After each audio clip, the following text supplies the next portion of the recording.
Vice Chairman Reina, this is Pilar. It's 5:30, and you do have a quorum present. Okay. We'll do Pledge of Allegiance first and foremost. Yes, sir. Pledge allegiance. The United States of America, and to the republic for which stands one nation under God, indivisible, for liberty and justice for all. Do the invocation. Dear Lord, we place this meeting in your hands. May we discuss things that will instill righteousness in us. May we be attentive and patient and come to a common ground even when we have different opinions. We pray these things in your mighty name. Amen. Amen.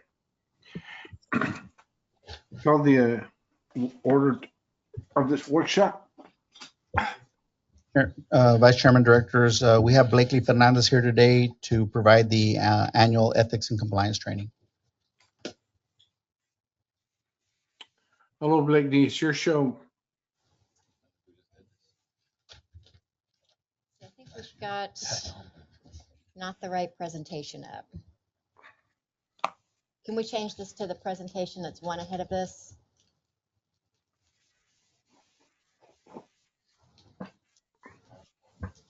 Yes. Like this. It was up a minute. There we go. That's it. And is there a clicker or?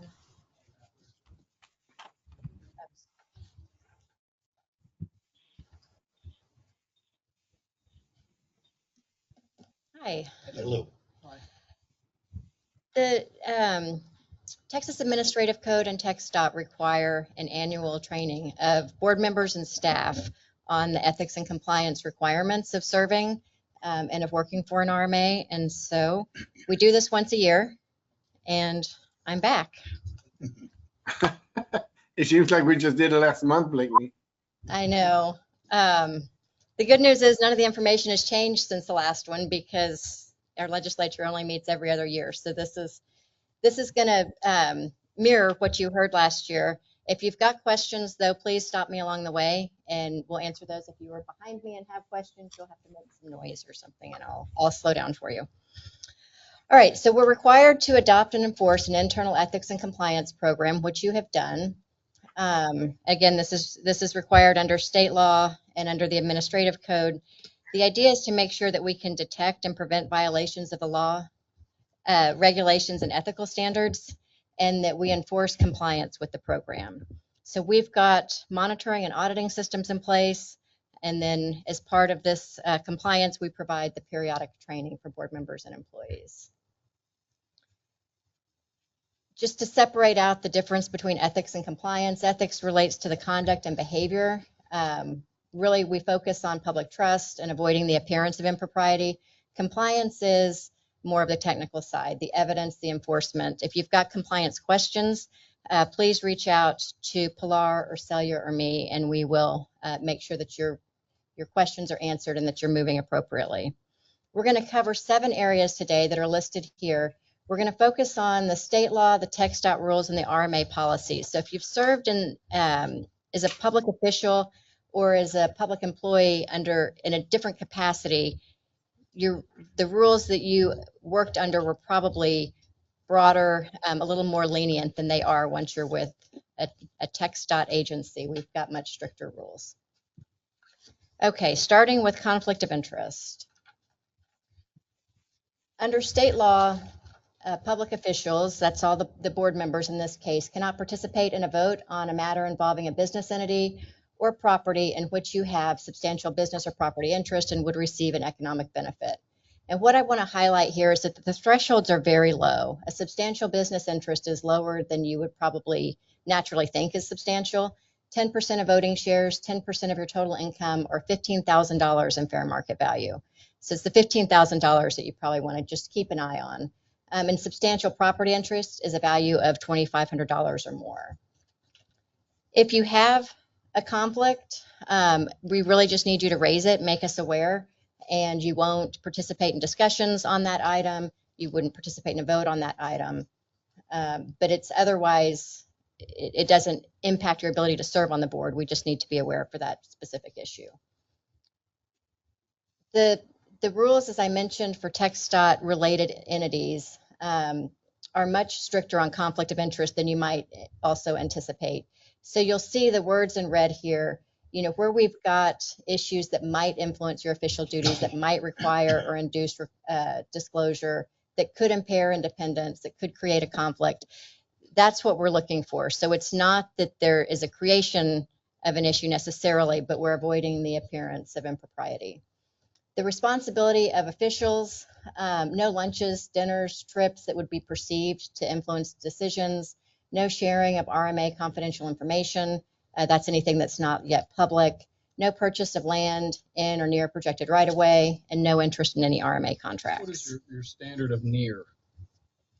That would be impacted by, if you own land that we need to purchase for right-of-way, that's the big red flag. That's land in. I'm sorry? That's land in the right of way. Land in the right-of-way. Land that would have a miles, 2 unique miles? benefit Okay. because of the right-of-way, different than the general public would have.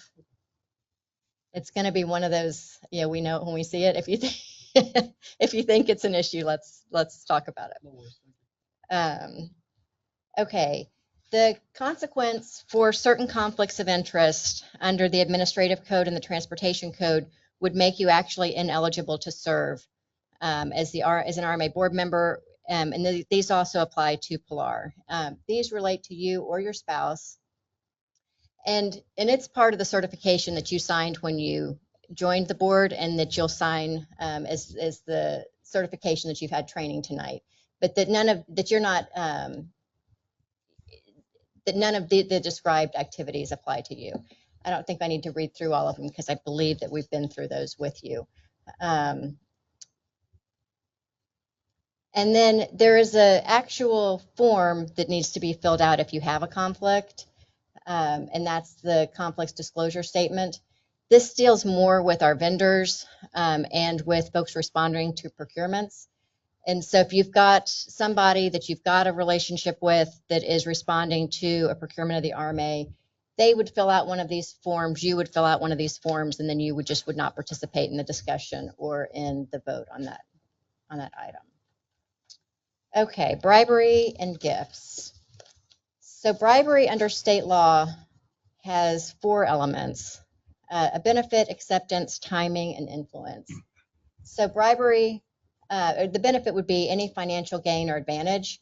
Under TxDOT conflict rules, we see a benefit is expanded to include something as small as a working meal. Acceptance could be an exchange for a vote or action, or from a party interested in a business opportunity, or subject to any RMA jurisdiction. Timing is important because it doesn't have to happen before the action. It could happen after the action as a thank you, as opposed to an enticement. And then influence. Bribery can occur even if the item was not solicited and didn't have any influence over the decision, if there was still a benefit in acceptance. So bribery statutes apply to all public servants, and that's going to include employees as well as board members. There are exceptions to the bribery statute for non-cash items, food and transportation, and lodging, gifts from close friends, business associates, and then payments for legitimate consideration. TxDOT has made some clarifications to what the penal code provides as exceptions. TxDOT limits the non-cash items to a value of $25, and reimbursement for food, lodging, and transportation needs to be at an official event. No honorariums in form of cash, but you can take your honorarium in the form of a meal in a hotel room if you're going to a conference. There's not exceptions or clarifications for the last 2 exceptions. And I just will remind you that the exceptions are to the criminal statute, but you always want to keep in mind the perception and the appearance of impropriety. Okay, on use of government property. For board members, you don't really have government property for serving on the RMA board. The staff, of course, has computers, email systems, vehicles, I think in some cases. So whatever you have that belongs to the RMA can only be used for RMA business. For board members' purposes, what you really have access to is information, and you just have to be mindful that you can only use the information that you learn as a board member for purposes of the RMA. That's really information that's not yet public that you want to be most careful with. On nepotism, this applies just to board members, and you only hire one employee, which is the executive director. So don't hire an executive director that you're related to. And if you want to talk about what it means to be related to somebody, we can go into those circles, but that's a pretty simple one because you just have the one employee. Open government, you've all been required to have open government training as part of your appointment. So within 90 days of taking office, I think you had your training on open meetings and on public information. So I'm going to go through this piece very quickly, but if you want me to slow down on something, just let me know. The Open Meetings Act governs how we as a public body meet, and that we have to be, it has to be transparent, we've got to have notice, and there's certain conduct to the meetings. So all meetings of the RMA are open. We can go into executive session for very specific exceptions. We have to have agendas that post the date, time, place, and subject of our meetings. That has to be posted 72 hours in advance. And recordings of the meetings must be maintained. The Open Meetings Act has one provision that I think surprises a lot of board members, which is that it's your responsibility to comply with the Open Meetings Act, not the staff's. And so that's especially important when you go into executive session. Even if staff is sort of conducting the agenda on that meeting, even if I'm present, the responsibility to make sure that your topics are eligible, that that information doesn't leave executive session, and that a certified agenda is maintained, all falls to the board members, not to anybody else. There was a case last year in Amarillo that just made it clear that if there's a significant item on an agenda, you may be required to post more information. Your agendas are very thorough. There's a lot of backup that's posted. So it's not something I'd be too concerned about with this organization, but Amarillo, this case did make it clear that you've got to provide good backup and a good description of the item, and that burden increases with the importance of the item. So a public meeting can occur outside of this room anytime there is a quorum that discusses RMA business. So for your purposes, that's 4 board members discussing RMA business. That could happen at something like a public hearing or a county workshop, but it can also happen by emails, text messages, and walking quorums, meeting in other rooms where you've got more than 4 board members. The violation is that the action is voidable if you've taken an action in a public meeting that didn't meet all of the requirements of a public meeting. But there are circumstances where there could be a criminal fine and or jail time for violating the open meetings requirements. So that we know that some items are not, specifically not public meetings, social settings, dinners, chamber banquets, things like that. You can have a quorum there, but you still don't want to discuss RMA business or discuss how you're voting, anything like that. Walking quorums, that is where you sort of daisy chain your contact. One board member talks to another, who talks to another, who talks to another. You can create a quorum that way. So you just want to be careful that when you're talking about RMA business, for the most part, you're doing it in the actual meeting setting. There are certain exceptions to open meetings when we go into executive session. We typically go in for consultation with an attorney or personnel issues. There's a few others, real property, security devices, and audits where you're allowed to go into executive session.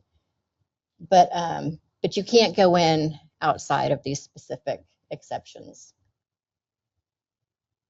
And then I just want to highlight, as we talked about the walking quorum issue or meeting outside of a public session, there was a county judge from Angelina County who held a meeting with 3 of the county commissioners in private, and he did get he got a little bit of jail time, and he got a big fine. So it is an issue that you all want to take seriously. Public information, all of the information that the RMA pays for belongs to the public. And so there are certain exceptions where we can keep the public's information confidential, and those are listed down there at the second bullet point. But for the most part, if the public's paying for information, it belongs to the public. And the Public Information Act does not distinguish between your personal device or governmental issued devices. So if you're getting information on your cell phone or on your personal email, it still could be subject to disclosure to the public. The legislature has recently created some additional kind of extensions for when you have to release information. This is really more of a staff issue, and Celia and I have been through this, but we've got a little bit more flexibility now on the timing to provide information if somebody requests it. The temporary custodian responsibility, the statute applies specifically to employees, but it is sort of a best practice for board members as well. But any employee who in the transaction of official business creates or receives public information is considered a temporary custodian of the public information. If that's on their personal device, they have the duty to forward it to a government server so that there's a official public record in the appropriate place. And you've all got RMA emails, so we would recommend the same. If you get an email on your personal email address, you forward it to your RMA email address, and then you've got it on the government server, so if it's requested, it's in the right spot. So as board members, your responsibility is to complete your training, which I think you've all done, and avoid using your personal devices and email accounts when conducting RMA business, or if you do find yourself using those devices, forward it to the RMA server. Assume that all your communications regarding the RMA are public. Notify the staff member immediately if you get a request for public information. We actually have a link online for people to file those requests. And then you don't want to just delete or destroy any records. Specifically if we've got a pending request for information or a litigation hold, but generally speaking, it's also a good practice. So the compliance program is a detailed program required by the administrative code. And RMAs are required to adopt and enforce the compliance program. We've got to have a high-level personnel member responsible for oversight of the program. That is Pharr and Celia. And we effectively communicate to our employees, governing board, through periodic training. And our contract parties are also required to have ethics and compliance programs.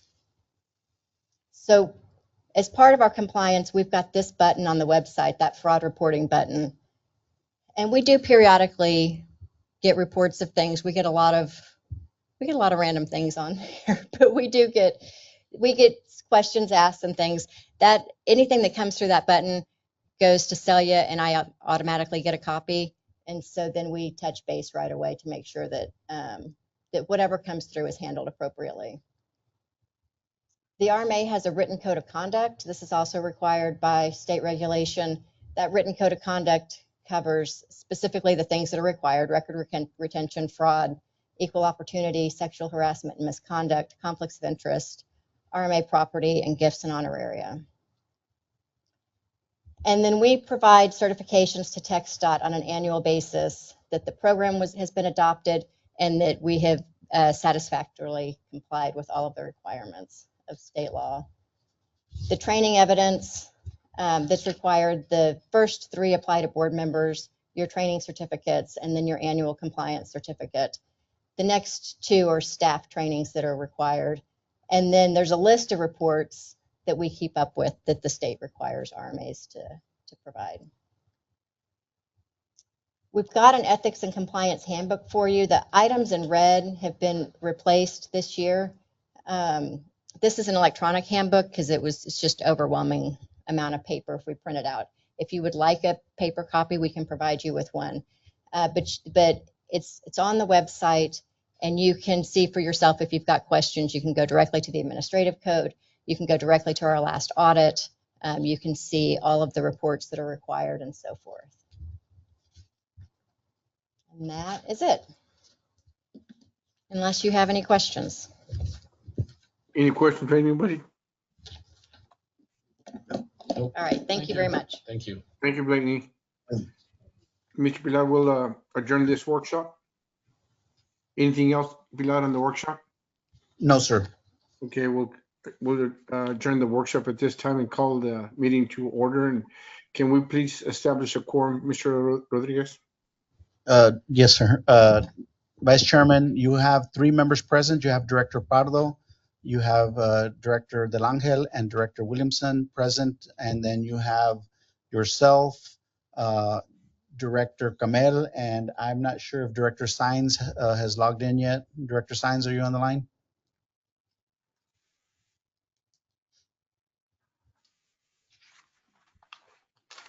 So, Vice Chairman, you have quorum with 5 members present. Okay, we'll go ahead and call the meeting to order, and we'll have established a quorum already. Let me just ask before we start the board members if they're going to do a motion or a second to please identify themselves, because I'm in the dark here a little bit. So if you just do that and recognize them for the record, Mr. Pilar, and then Yes. we'll proceed accordingly, okay? Yes, sir.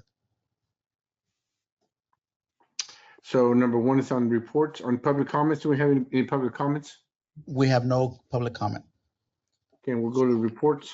Yes, sir. Item 1A and 1B is report on program manager activity and construction activity for the 365 tollway. Ramon Navarro will give a brief report on both. Good afternoon, co-chair and directors. My name is Ramon Navarro for the record, and I'm the Chief Construction Engineer for the Hidalgo County Regional Mobility Authority. Here to provide you a brief overview on the ongoing development activities. As we know, we have placed Section 4 and Sections A West onto the thoroughfare plan. They're officially been accepted. They are now registered with the RGV-MPO as the thoroughfare plan, onto the thoroughfare plan. And we continue working and participating, being at the table with discussions on Section C, particularly with the city of McAllen, as they're wanting to fast track the east-west corridor of Section C around the 681 area and moving towards a connector on the I-69 section, to the extent that they're talking to a lot of the landowners there for donations, etc. We are simply conceptualizing this right now and just keeping you all informed that we're still at the table with these discussions. As far as the wetland mitigation project, we have issued, or the board did issue, the directive of moving forth and awarding 2 MITRES on this. However, it was contingent upon TxDOT's approval. TxDOT has brought to light that MITRES is not a pre-certified TxDOT contractor. However, due to the fact that there is no funding being provided by the state or the feds, this is a local funded project. It is not required for these contractors to be pre-certified. As we are well aware, this is the second time we've let the project. The second time the price slightly increased. If we go to another letting, it may once again increase cost, and we only had 2 original bidders show interest. The second time around there was a sole bidder, and it is recommended that we go forth with awarding the contract. And TxDOT has issued a memo for the documentation that their approval is not required because there's no funding directly being implied or provided by them. So just bringing you all to speed on that. And there is a agenda item further on in the meeting that we'll be bringing forth before you for that issue. Ramon, what was the increase, percentage increase? A percent increase was about, I think it was about, it was, I don't know what the percentage was, but it was about a $2.6 million increase over the original bid. We are negotiating with them. We will be, I guess, working with them on costs as far as change orders as we develop the project. But there has been some findings in our initial discussions. We have not been able to talk directly about money and funding because we did not have a notice to proceed and an official award approval from TxDOT. Now that we have, we can bring money to the table, but it's all understood about sources of dirt sources, water sources. All of those details have been taken care of. this crew is ready to come in, get to work, complete it in 180 days, and they have notified us that they can do it well below budget. So we will start talking numbers, and next time around at the next meeting, we will provide those savings and percentages that we will be coming to the table with. As far as this, and in your packet, you'll see the responses, the letters of correspondence to and from TxDOT. Going on to the overweight, oversized corridor. This accumulated total from the initiation of the project or the program on January 14th, 2014 to date, May 31st of 2024, we've issued 348,526 permits. Total collected amount of $61,755,746, with HCRMA collecting approximately $8 million of that share. As far as a monthly permit count or annual for the year, we've issued 33,819 permits for the year of 2024, and the graph speaks for itself. This month we issued 8,163 permits, and that was approximately 115% over 2022 and 72.4 increase over the 2023 issuance. And directly for the month count, it was a 66.3% increase over last year's, and the trend continues to be consistent with the overages and the monies and the permits issuances of permits. We're working directly also with the city of, well, the Cameron County RMA and Harris County RMA, and still at the table at discussions for our own toll collection systems as we're implementing the system or the overall network. And updates with that will be provided at next meeting when we come to the table with those individual entities. I have a question. The proration that we have had with our partners there, is that fixed for infinity, or is that ever negotiated? So we have an interlocal agreement with the Texas Department of Transportation, and currently it's an 85-15 split. Our 15% is for administrative costs. However, going forward, we're going to negotiate. The ILA expires in 2025, October of 2025, and by that time we'll be getting pretty close to the 365 tollway coming online.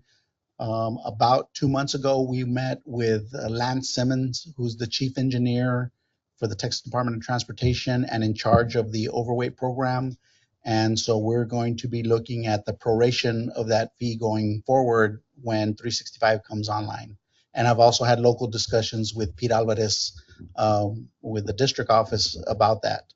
And it's going to require a procurement on our end of a new software for the issuance of permit, because the current software we have cannot prorate it out by segment. We have the overweight network segmented, and it's a series of segments to get from origin to destination, and the current software can't prorate that out. So we'll have to procure a new software that can do that, so that we can get our fair share. So we're going to get into the maintenance business. Yes, sir. Once 365 tollway comes online, maintenance is 100% ours on that facility, and so we need to collect our fair share of overweight permits.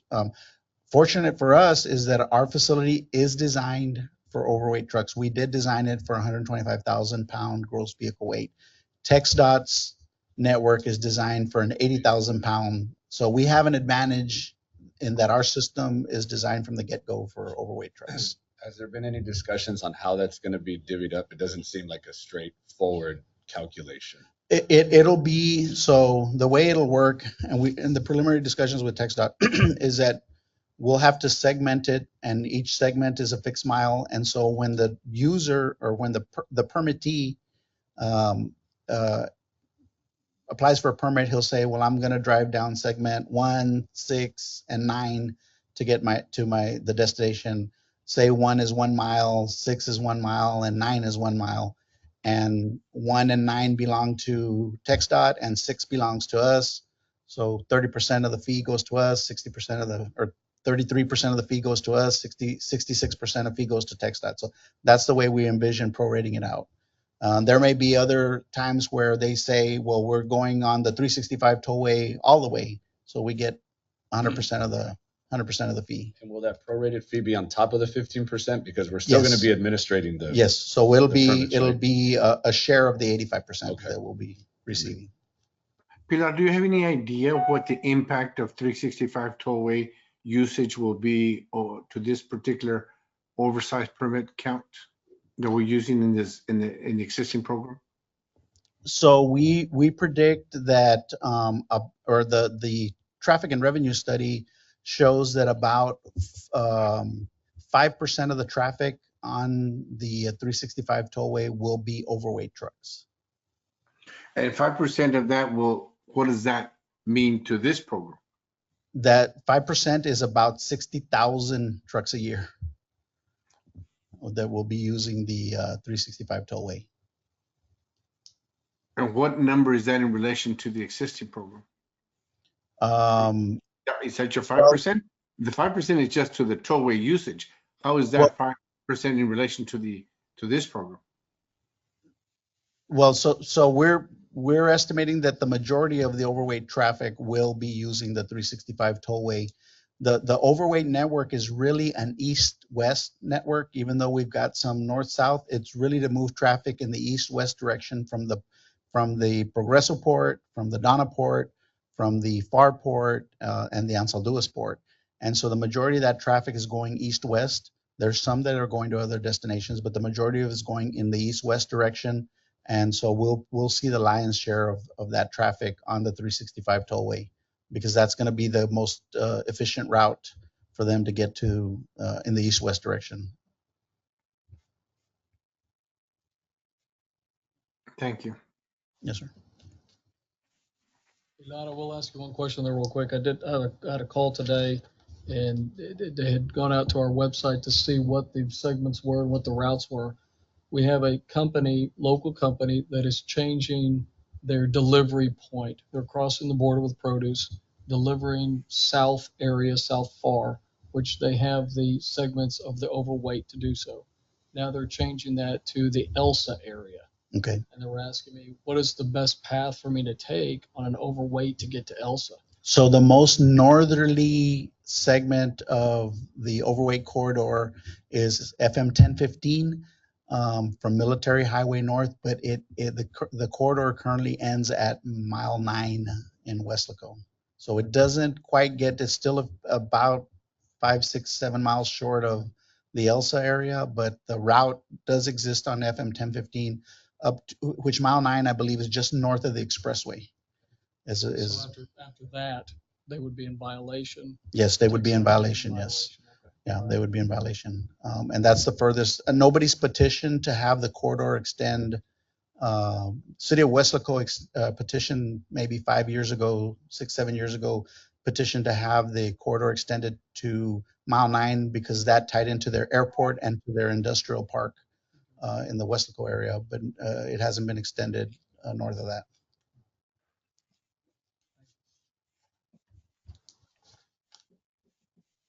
That concludes the development report. We'll be moving on to the construction report, 1B.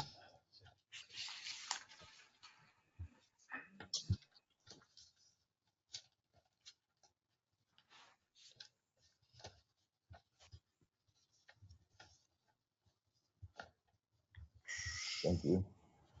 As we know, we are currently constructing 365 toll. In contingency to this project, we're also developing or constructing our toll integration project, and we've also got going to have the Granjeno wetland mitigation project. But in discussions here moving forth, wait, with the controller, there we go. All right, so in furtherance of our requirements for the uncertification and the issues we had encountered with the labs and the uncertified technicians, we were directed to bring on a quality assurance firm or lab. We had a request for proposals, and we had could you bring that up into, there we go. We had 4 proposals submitted, and of those 4, 3 of them I can tell you are initially going to be accepted. One of them will be the local one will be eliminated because they are currently participating with the contractor in conducting their QCQA.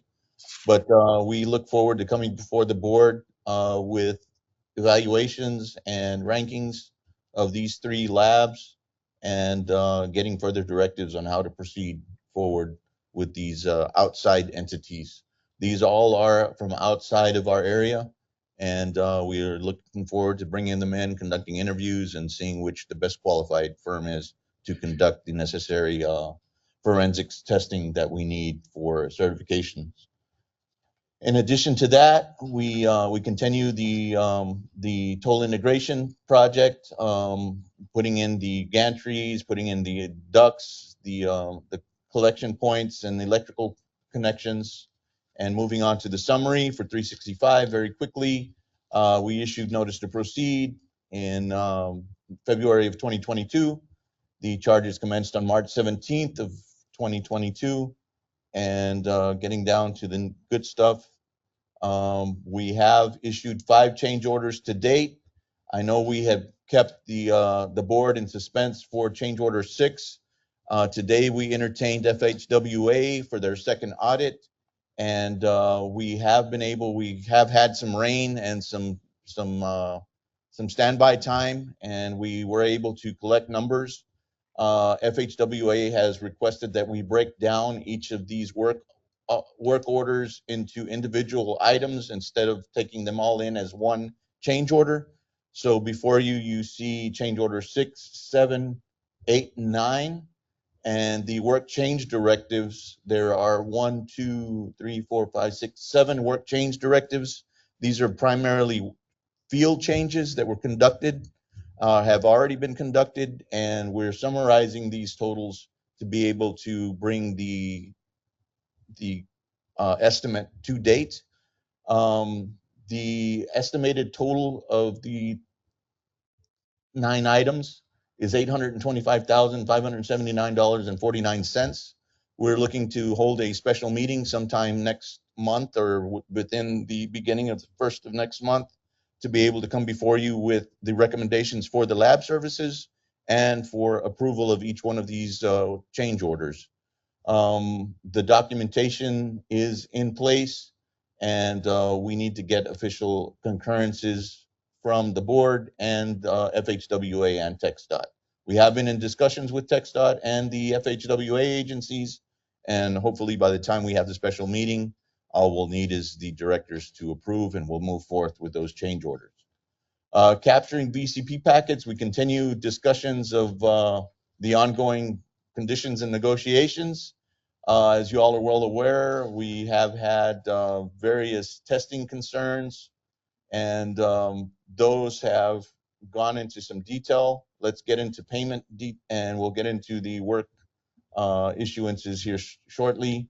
As far as the overall summary, we have issued 27 estimates, totaling approximately $125,935,864.87. This is 47.5% of the VCP change and 41.37% of the overall 295 original bid, with a MOH issuance of approximately $34,137,954. And the summaries are there broken up as far as production on a monthly basis and the accumulated total. Are there any questions or concerns on the issuances and the payouts to date? Hearing Any none. questions? Oh, yes, sir. No, I'm just asking if there's any questions. Oh. Hearing none, we'll move on. As you all are well aware, we were in question of the cement treated base in various areas on the west end of the project. We've gone forth, we collected, or the contractor went ahead and paid a construction materials lab to go out and run the appropriate equipment. We ran all the sciences, collected all the numbers, gathered all the data, and in summary, TxDOT has reviewed the findings. We came up with some set parameters as far as deflections and moduluses of resistivity, and set a parameter of anything that had a deflection of less than 11.1 and a modulus of resistivity for 500. I'm keeping, because I can see Director Reina saying, talk to me in English about this stuff. And that's what we have done. Moving forward, everything in red has basically failed. Everything in green was a go, and the items and sections in yellow, we needed to core, and we went out, we collected these core samples.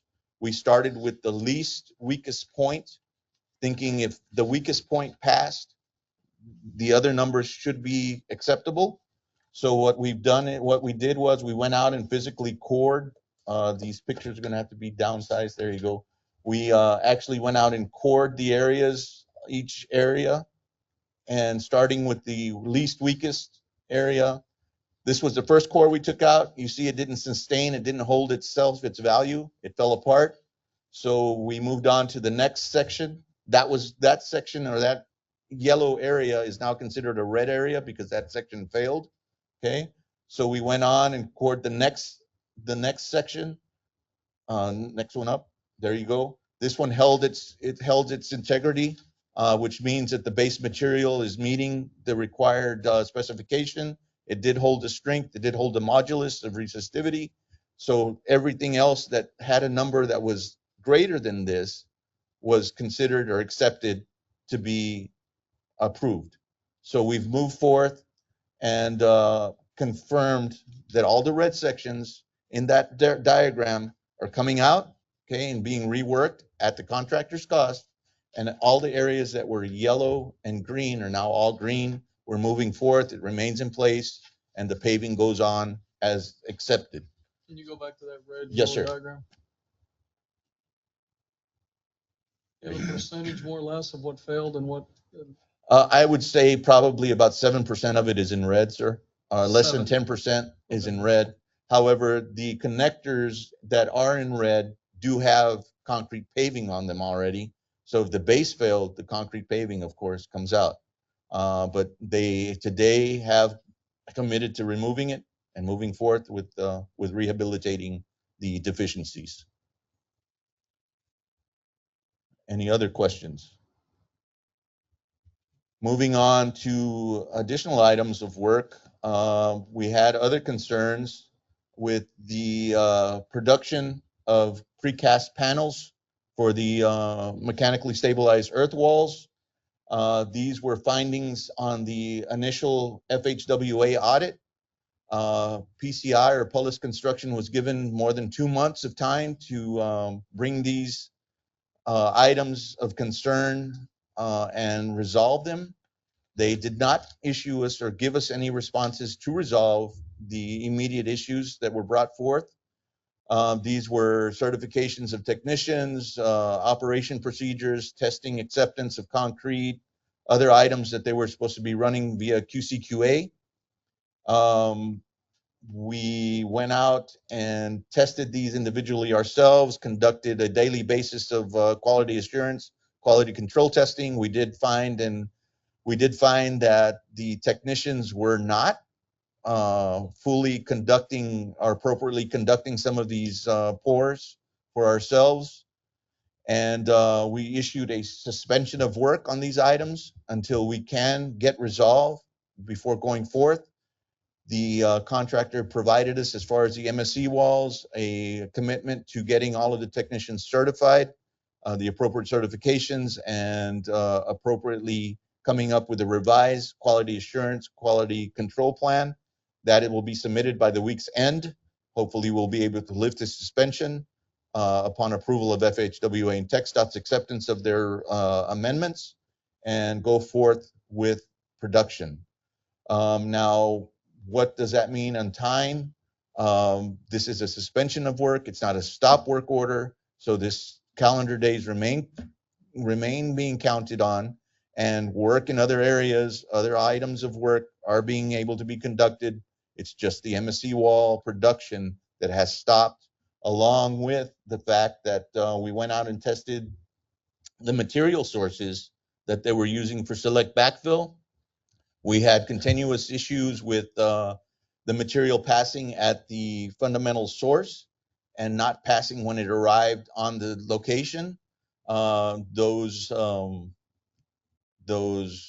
doubts were answered as we went in. We tested all of our material lots at the source. None of them passed. So again, before we lift the suspension of work, they need to tell us how they're going to amend and revise that material or what material they're going to be bringing in. We hope to come before the board at the next meeting with resolve to all of these issues and bring forth some quality production thereafter. We anticipate this to be submitted by the month's end, which is the end of the week. And like I said, we hope to come forth to the board in the next meeting with resolve to all of these concerns and issues and move forth with additional production. They do continue setting bond breaker on sections of cement treated base that have been accepted. Okay. We continue going on with laying infrastructure, the drainage infrastructure, placement of leveling pads, et cetera, for the wall panels that these wall panels go hung up on. We continue building bridges as far as bents and abutments. We have completed all except for one span of the floodway bridge. That one is the one at the levee, and we look forward to conducting that sometime early next week and completing the actual floodway bridge beams, the hanging of the beams, and concentrating solely on the slab pours. Here you'll see some soil retention blankets that went up on the west end of the project, and these are being set to seed and prevent erosion. However, Mother Nature is a very powerful force, and you can see how effective these soil blankets were on the south sides. There you go. We could zoom in on that one. The water is almighty and all powerful, and simply went through some of these erosion blankets. We've got some very worrisome areas that washed out on the embankment on the 494 section. However, I rest assured that the CTB sections and the infrastructure of the pavement all stayed in place. It was just the embankment on the sides that eroded away, which shows that once again, Mother Nature conducted a test of her own for us and says that the infrastructure that we're putting in for the pavement is holding its own and is maintaining its integrity. So there's no doubt in the pavement sections. The contractor will have to go back and reset. Situation there, or how come that would happen right there? Just that one is a down drain. There's sections, there's different elements, different types of soils that we use to embank with, and it simply washed away. We do control seeding. We have temporary seeding. We have temporary erosion control measures that we implement. But the contractor is accountable for going in and replacing the soil, reworking it all at their own cost.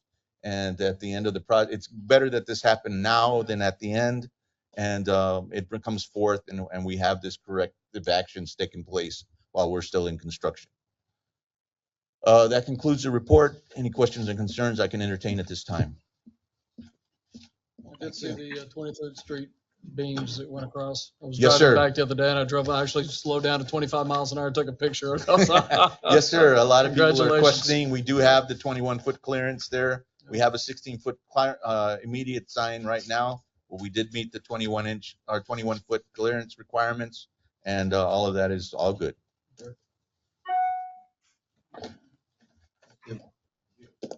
Thank you. And Director, to answer your question on the erosion, is there's no ground cover and root system to hold the soil in place, and so that mat is to allow the seed to germinate and sprout, and the root system, and that's what will hold the soil in place in the future to prevent erosion. Yeah. Thank you. Okay, Mr. Pilar, you want to move on to, is that it on item 1? Anything else? Yes, sir. So we can move on to consent agenda, Vice Chairman. Yes, sir. Can move on to item number 2, consent agenda. Go ahead, Mr. Pilar.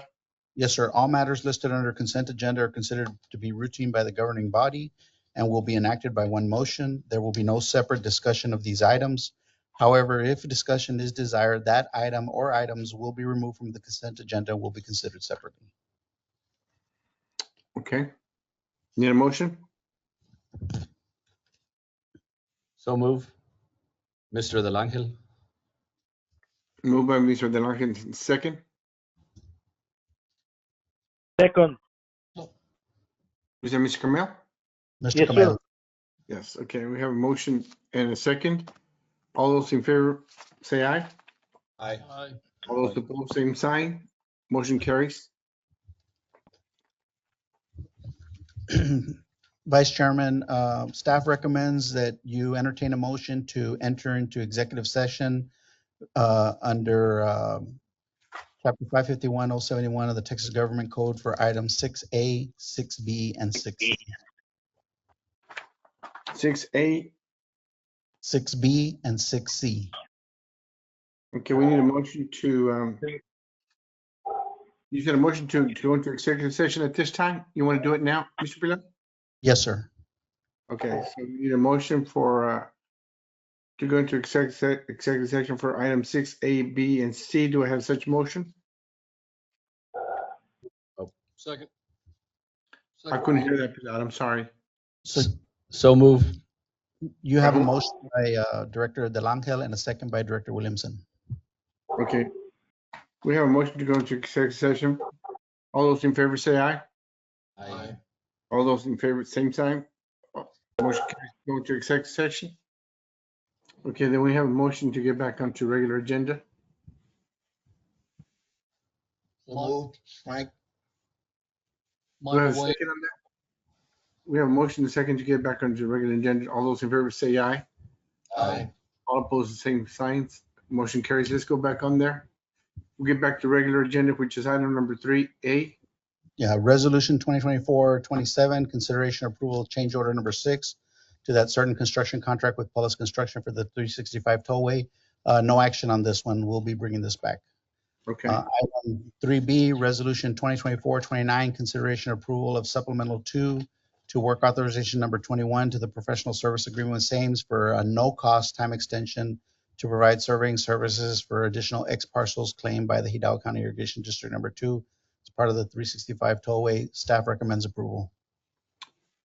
okay, need a motion for item 3B, resolution 2024-29. Michael Williamson approves as presented, makes a motion to approve as presented.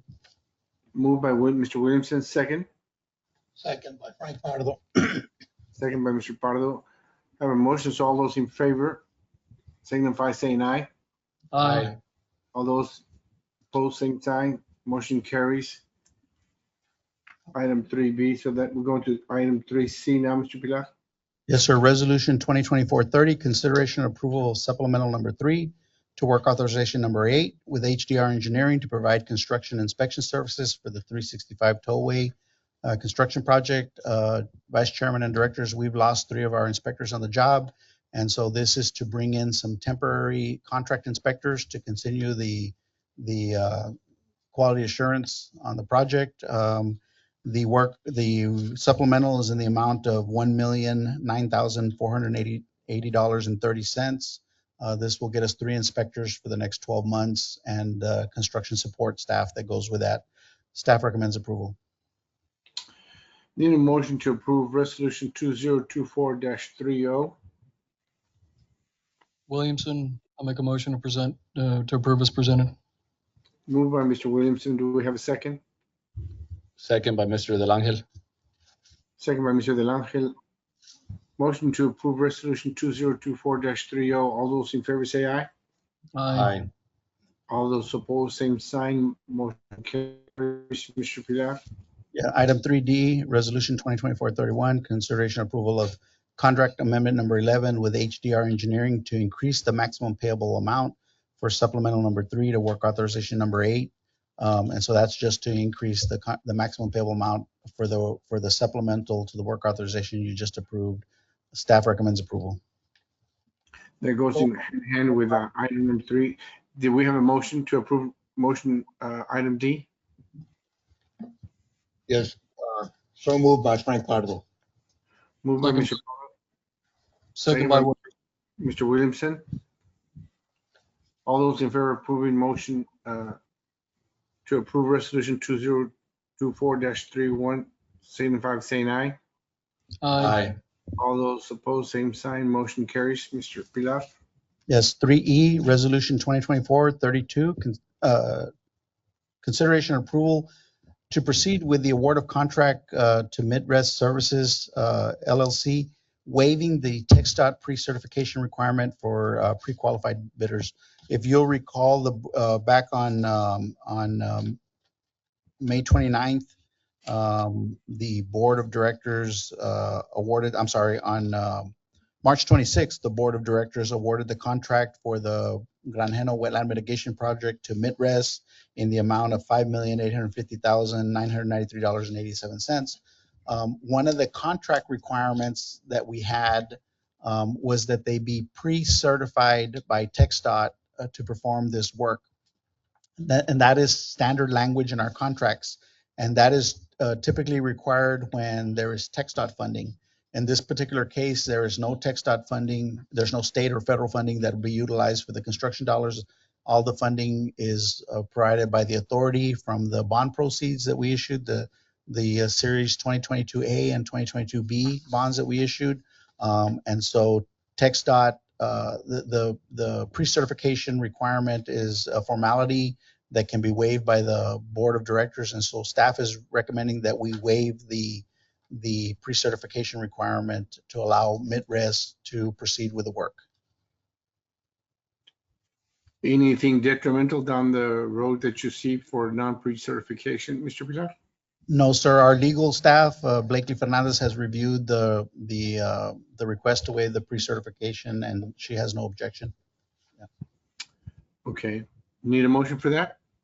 Yes, sir. Okay, I need a motion to approve item 3E, resolution 2024-32. Vice Chairman, I make a motion to approve. This is Mr. Del Angel. Motion by Mr. Del Angel. Do we have a second? I'll make a second. This is Mr. Williamson. Second by Mr. Williamson. All those in favor say aye. Aye. All those opposed, same sign. Motion carries. That's item 3E. We'll go on to Chairman's report, item number 4. Mr. Pilar, anything to report? The only item that we'd like to report is that we're going to be polling the board for a special meeting to consider change order number 6 that Ramon discussed, or actually 6, 7, and 8. And then also for the authorization to proceed with negotiations for the forensic construction material testing firms for the labs that the responses we received to the solicitation for statements of qualifications. And so we'll poll the board to see what is a date, and that meeting can be virtual as long as we have one board member show up present. So that's all we have, Mr. Vice Chairman. We have no further business for the board's consideration. Okay, well, thank you. We have entertained a motion to adjourn this meeting at this time. I'll make a motion to adjourn the meeting. Williamson. Move by Mr. Williamson. Any second? Second by Frank Pardo. Second by Mr. Pardo to adjourn this meeting. All those in favor say aye. Aye. Aye. All those opposed, same sign. Motion carries to adjourn the meeting. This meeting is now part of our history and into the records, Mr. Pilar.